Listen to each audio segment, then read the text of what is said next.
All right, guys, day 8 of the Los Angeles Chargers training camp. There's been two padded practices so far, which happened on Tuesday and Thursday, and guard Zion Johnson has not yet practiced at center. He has had three practices in general at the position, but none being padded.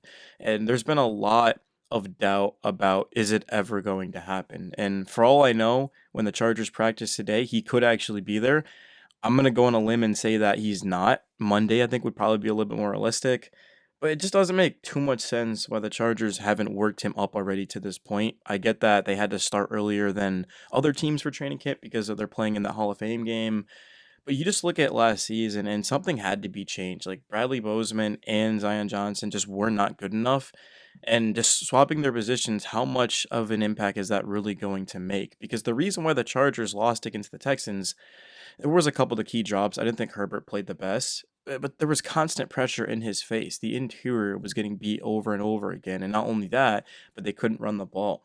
So bringing back two of the three guys that were there, technically all three are back, but one of them, of course, is going to be in the second unit, second string. I just don't quite understand why the Chargers didn't do more this offseason to address that. They did bring in Mekhi Becton, I'll give them that, and maybe he's going to make a big time impact. But overall, it's just all going to come down to the season, in my opinion, about the development of Zion Johnson and getting him to that center position. The game definitely is fast at that spot. I think Zion's built for it, though. And I liked him, of course, when the Chargers drafted him years ago. I think he's got a lot of potential. Bradley Bozeman, on the other hand, I mean, I don't know. That's a story for a different time. But just looking at the reports and what I'm reading, is that yeah, Zion, the Chargers do want to get him into a padded practice like as soon as possible, but it just doesn't seem like they feel like he's ready, and they're still trying to get down the basics, of course, each and every day. And there has been also a rotation as well of Bozeman at the five, and then Bozeman at guard, and he hasn't played guard since what I think it was 2022 or something like that with the Ravens with of course Greg Roman. So you got two guys one guy who hasn't played center at all, college or in the NFL, and then another guy who hasn't played guard in 3 years to this point. So I'm not sure how it's going to go. It could absolutely work. It also couldn't, and the same issues that lied with the Chargers last season could be there. I mean, at the end of the day, only time will tell, and we should know pretty soon once the pads come on for Zion at the center where exactly he's at in terms of his development. But just his mindset, his mentality, I've absolutely loved it. The things he said to the media, I think he's at least knows that, hey, look, last season I wasn't at my best. I got to be a lot better. I got to help protect not even just Herbert, but I got to protect, the running backs as well. Like, you got to be able to run the ball if you're the Chargers, especially in this division with the Chiefs and the Broncos, and the Raiders are going to be a lot better because they got Pete Carroll. I mean, look at the Chargers when they brought in Jim Harbaugh. They won 11 games in year one. I'm not saying the Raiders. I don't think the Raiders are an 11 win type of team. They're going to be much more improved just because of the culture and things like that. So it's just critical that the Chargers fix this and they at least get it right. Fixing it is one thing, but it's just they got to put their guys in a situation to where they're going to be able to succeed. And from just what Jim Harbaugh said, from what Greg Roman has said, it seems like they really do believe in Zion Johnson. And a lot of these guys, like the majority of these guys, weren't drafted by them as well. Like it was a different regime. So to have your coach and your GM and your offensive coordinator back you, it means a lot. It's the same thing with Quentin Johnson, as I get comments every day from Charger fans saying that, oh, we see this, every single year in training camp, QJ is going to break out and things like that, which is fair. But also, if you listen to what is being said inside of the locker room, everyone is praising Johnson. He just looks like a different player. And of course, we're going to, like I showed a clip at the beginning of the video of him dropping a pass, but there's also been I lost track of how many touchdowns he's even caught so far in training camp. I mean, he had five through the first 5 days. I know he had one yesterday. Actually, no, the Chargers were off yesterday. It's Friday. Yesterday was Friday. Thursday, he caught a touchdown. And then today, of course, they are practicing very shortly here. I don't know when this video is coming out, but I will react tomorrow about what happened at that padded practice because there's already been two. And the biggest thing is simply, is Zion going to be at the center position? Like that's what everyone seems to be talking about right now. The defensive line has been great. The receivers have been great. The corners have been making plays. You talk about last practice, of course, on Thursday.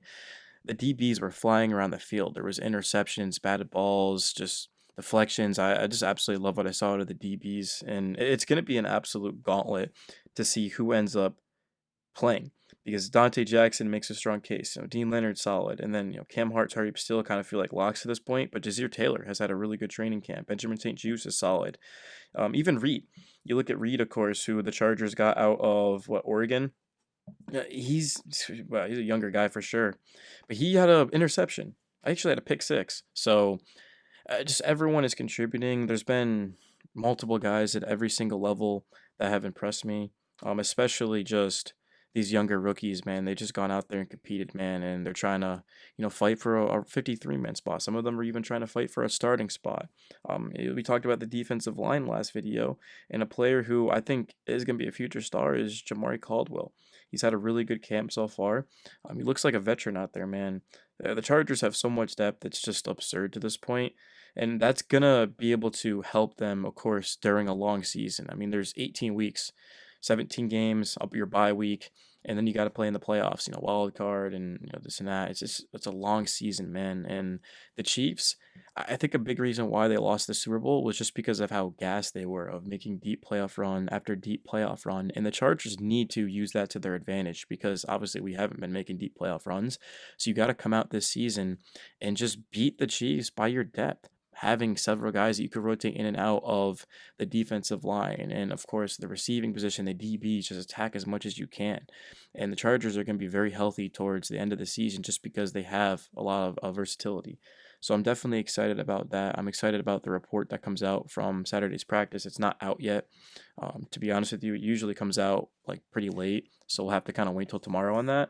So yeah, we're breaking down each day the day after it comes out. I don't think it's the end of the world, to be honest. But yeah, make sure you guys go check out The Athletic. You guys go check out Chargers Wire, things like that. If you're trying to stay up to date immediately, Twitter's also probably the best thing. I just got on Chargers Twitter a couple of days ago, so eventually I'll probably link that. You guys want to follow me, or I'll follow you back. We also have a Discord as well.